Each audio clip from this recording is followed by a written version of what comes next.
I'm very happy for that.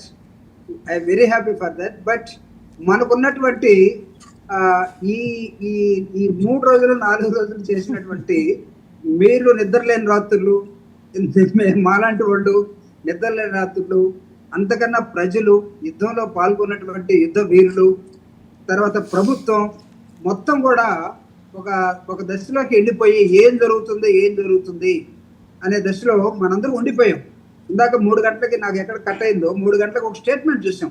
ఒక recruitment ఆర్మీలోకి degree చదువుకొని ప్రైవేట్లో కానీ గవర్నమెంట్లో కానీ పనిచేస్తున్న వాళ్ళు ఎవరైనా సరే మీరు అప్లై చేసుకొని సివిలియన్ ఫోర్సెస్గా ఆర్మీలో జాయిన్ కావచ్చు అని కూడా చూసాం.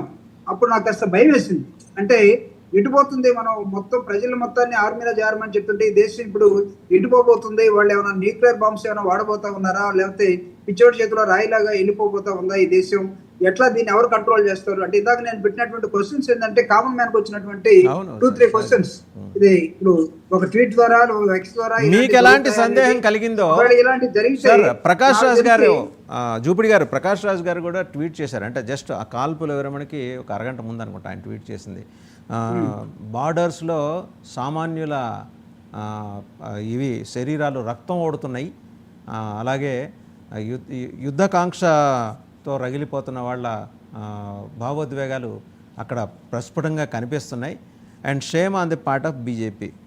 ఊరంతా ఒక దారి అయితే ప్రకాష్ రాజ్ గారి ఒక దారి సామెత ఉంది. అంటే సార్ ఇప్పుడు కనీసం అంటే బీజేపీ తీసి పక్కన పెట్టేయండి, కనీసం he has no concern for the deceased in the attack. దాని గురించి మాట్లాడాలి ఆయన ఎక్కడ. అంటే ఇక్కడ ఒక్కొక్కరికి ఒక్కొక్క అభిప్రాయము వ్యక్తం అవుతుంది సార్.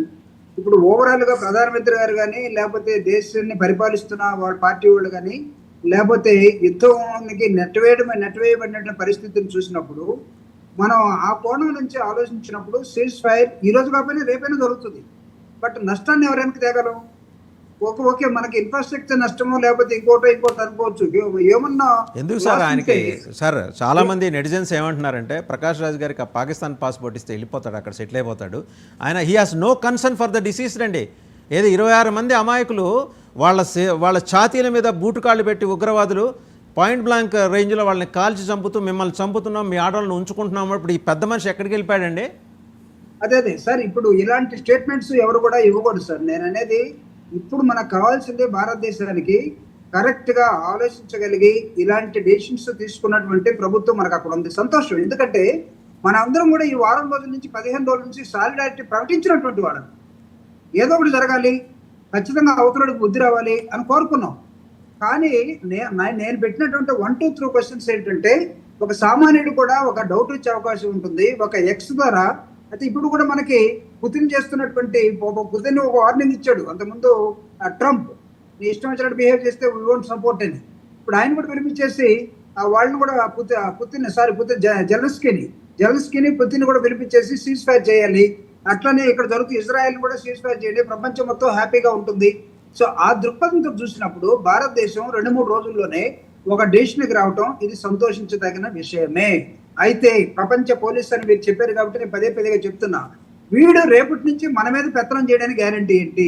ఖచ్చితంగా మీరు అడిగిన ప్రశ్న ఇక్కడ ఖచ్చితంగా వస్తుంది. రేపటి నుంచి టారిఫ్ గురించి మాట్లాడుకుంటారు. ఆయన టారిఫ్ ఉంది కదా, ఇప్పుడు ఆయన బాధ ఏంటంటే అందరూ ఇండియా పాకిస్తాన్ యుద్ధంలో పడిపోయి నా టారిఫ్ గురించి ఎవడు పట్టించుకోవట్లేదు, నేను 200% 300% పెంచారు కదా, ఎవడో అసలు దాని గురించి మాట్లాడట్లేదని 5 నిమిషాలకు ఒకసారి ట్వీట్ పెడుతున్నాడు ఆయన.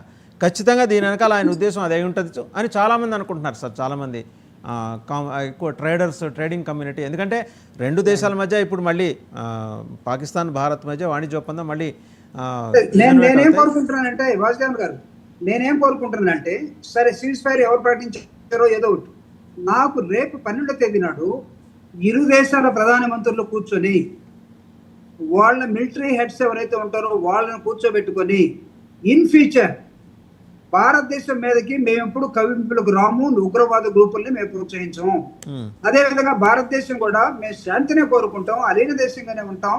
కాబట్టి మేము కూడా యుద్ధాలకి కోరుకోవట్లేదు, మా మీదకి వస్తే మాత్రం ఊరుకో. అదే కదా ఇప్పుడు జరిగింది. దాన్ని ఇరు దేశ ప్రధానమంత్రుల సమక్షంలో జరిగితే బాగుంటుంది అనేది అప్పుడు ప్రజలు కూడా మీ ఆకాంక్షని నేను స్వాగతిస్తున్నాను సార్, మీ ఆకాంక్ష నేను స్వాగతిస్తున్నాను. కానీ పాకిస్తాన్ ప్రధానమంత్రి ఆరోగ్యం అంటే కూర్చొని మాట్లాడే స్థితిలో ఆయన లేరు ప్రస్తుతం. మామూలుగా ఏదో ఆయనకి వేరే ఇబ్బందితోటి సఫర్ అవుతున్నారు. మిలిటరీ హాస్పిటల్లో ఆయన ట్రీట్మెంట్ తీసుకుంటున్నారు. సో అది జరగదు, కానీ విదేశాంగ మంత్రుల స్థాయిలో జరగచ్చు నా ఉద్దేశం. ఆ ఇషాక్ దర్ గారు, మన జయశంకర్ గారు కూర్చొని, మిలిటరీ హెడ్స్ అందరూ కూర్చొని మాట్లాడే అవకాశాలు ఉన్నాయి. అండ్ ఫస్ట్ ఆఫ్ ఆల్ జనాల నుంచి వస్తున్న డిమాండ్ జస్ట్ సీజ్ ఫైర్ అవ్వగానే సోషల్ మీడియాలో దావూద్ ఇబ్రహీం, మసూద్ అజర్ అండ్ హఫీజ్ సయ్యద్ వీళ్ళని అర్జెంటుగా అప్పచెప్పండి, ఆ ఉగ్రవాద క్యాంపులను మీరే డిస్మాంటిల్ చేయండి. అండ్ అక్రమంగా నివసిస్తున్న, భారతదేశంలో నివసిస్తున్న రోహింగ్యాలు, పాకిస్తానీ నేషనల్స్, రకరకాల హైదరాబాద్లో 20,000 స్లీపర్ సెల్స్ ఉన్నారు. వాళ్ళందరూ అక్కడి నుంచి దిగుమతి అయిన వాళ్ళే. వీళ్ళందరినీ ఎవాక్యుయేట్ చేయించండి.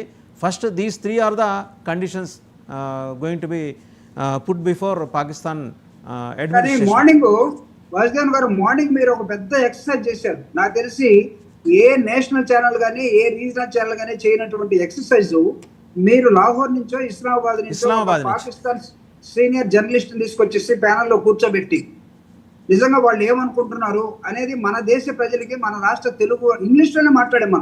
మనం దేశం అంతా వినిపించాం. నిజంగా ఆ సీనియర్ జర్నలిస్ట్ కూడా మీరు ఒకసారి మళ్ళా పిలిపించి అతను కూడా ప్యానల్లో కూర్చోబెట్టి థ్యాంక్ యూ వెరీ మచ్, మీ దేశం నిజంగా సరెండర్ అయిపోయింది, లేకపోతే యుద్ధం మనకు వద్దు, మంచిది కాదు, మనం ఎంతమంది మాట్లాడినా చాలా ఓపికగానే సమాధానం ఇచ్చాడు అతను. అవును. So since he may be a good friend of you, yes, but నాకు తెలియకపోయినా సరే the way he behaved, of course the way he supported his own country like us, అంశాల్లో స్థిరంగా నిలబడ్డాడు. అతన్ని ఇంకోసారి పిలిపించండి, తప్పనిసరిగా మాట్లాడదాం. Sure sure. ఇది ఈ యుద్ధం ఇంతటితో ముగియాలని వైఎస్ఆర్ కాంగ్రెస్ పార్టీ తరఫున లేదా జూపూడి ప్రభాకర్ రావుగా, భారతదేశ పౌరుడిగా, ఈ దేశం ఎదగాలని కోరుకునే ఒక దేశ భక్తుడుగా నేను గొంతెత్తి చెప్పడం ఏంటంటే ఇలాంటి యుద్ధాలని మనం ఎప్పుడు కూడా ఆహ్వానించకూడదు, ఇలాంటి యుద్ధాలు రావకూడదనే కోరుకుందాం. పాకిస్తాన్కి ఒక హెచ్చరిక మాత్రం, ఎక్కడో పెద్దన్నతో చెప్పిస్తారా, అగ్రరాజ్యంతో చెప్పిస్తారా, ఉగ్రరాజ్యంతో చెప్పిస్తారా, లేదా ప్రపంచ పోలీస్ తోటి చెప్పిస్తారా, మనం వెళ్ళకపోతే వాళ్ళతోటైనా మీలాంటి సార్ ముళ్ళుతోనే తీయాలి సార్. ఆయన్ని కూర్చోబెట్టి మునీర్ని కిమ్ ముందర కూర్చోబెడితే సెటరేట్ అవుతుంది. Sir let's hope for the best అండి. Thank you very much Jupudi Prabhakar Rao garu, Kishore గారు, కిషోర్ తుపాటి గారు, ఇద్దరికి కూడా ధన్యవాదాలు. మొత్తానికి